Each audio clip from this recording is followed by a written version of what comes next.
ते आमच्याकडे 4 लोक वाहून गेले आणि त्यांचे लाश सापू आता आणि मी चाललो तर तुम्ही सर्व PS कडे निमंत्रण पत्रिका आपली श्यामादादा हे घेऊ लिहून दिलेलं आहे. सिंपल आहे.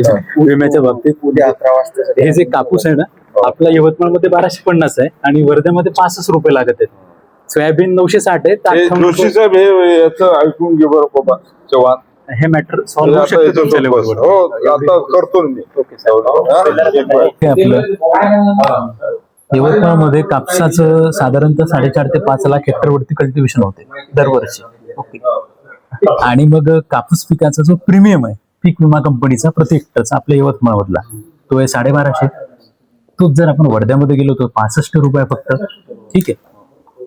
आणि सोयाबीनचा किती आहे 960, वर्ध्यामध्ये 58, तूर यवतमाळमध्ये 940, वर्ध्यामध्ये 47. ठीक आहे. म्हणजे यवतमाळ डिस्ट्रिक्ट मधल्या शेतकऱ्याला साधारणतः एवढ्या फरकानं पैसे पे करायचं काम पडत आहे.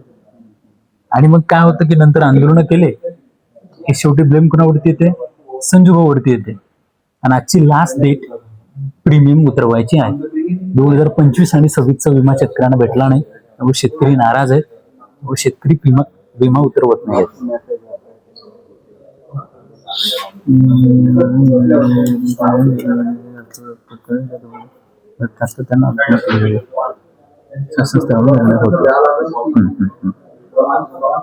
याच्यामध्ये काही चेंजेस होणार नाहीत.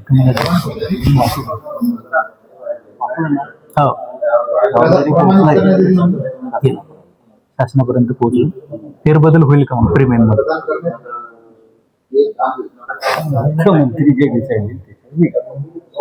पण वर्ध्यामध्ये एवढं कमी आहे. यवतमाळ हातात ही खूप छोटासा प्राणी आहे. तुझा विषय खूप माझा नाही, हा शेतकऱ्यांचा विषय आहे. माझा काहीच नाही. प्राणी आहे खूप लहानसा प्राणी. आणि याची जी माहिती आहे ही माहिती अशी आहे जिल्हा न्यायाधीश बाबत 3 प्रक्रिया राज्य स्तरावर करण्यात येते.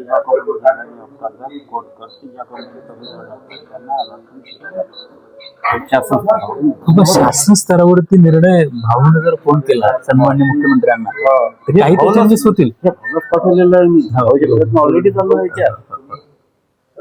काही ते चेंजेस होतील. ह्या ऑलरेडी भाऊचा नंबर आहे. हो बरोबर आहे. पहिलेच मला पाठवलेला आहे. करेक्ट आहे. करेक्ट. भाऊनं मला तारखेला पाठवलेला आहे. 18 जुलैलाच पाठवलेला आहे. 18 जुलै. बरोबर आहे. हो. आणि हे 19 जुलैला मी पाठवलेला आहे. भाऊनं उत्तर काय करायला पाहिजे. हो. पण म्हणजे तिथं भाजपचा पालकमंत्री आहे म्हणून असं होते आणि इथं शिवसेना शिंदे गटाचा पालकमंत्री आहे म्हणून असं होतं. मग म्हणजे वर्धा ब्रिटन मध्ये येतो आणि यवतमाळ आयर्लंड मध्ये येते का? कशाला प्रश्न विचार तुम्ही याच्या संदर्भात जर प्रयत्न केले तर होऊ शकते ना. शेवटी मग बघा रोष हा शिवसेना शिंदे गटावरती येतो. हे कसं आहे मी काय घडलेलं आहे एवढं सांगू शकतो याच्या. आम्ही निर्णय कोण घेते हे सांगू शकतो. कोणा स्तरावर निर्णय होते हे सांगू शकतो. विनाकारण माझ्यासोबत वादविवाद करणं तुमच्यासोबत नाहीये. तुही एनर्जी वेस्ट करणार नाही. एनर्जी नाही वाद नाही. पण तुम्ही प्रयत्न करू शकता का बुवा? हे जर भाऊला तुम्ही बोलले मी ऑलरेडी केलेलं आहे त्याच दाखवत आहे. मी ऑलरेडी भाऊच्या कानावर 19 जुलै 2026 ला विषय टाकलेला आहे. म्हणजे होत नाही असं म्हणणं आहे. 19 जुलै पर्यंत तिथून मुंबई स्तरावरचे त्यांचे प्रयत्न म्हणजे भारतीय जनता पार्टी शिवसेना शिंदे गटाचं ऐकत नाही असंच आहे ते.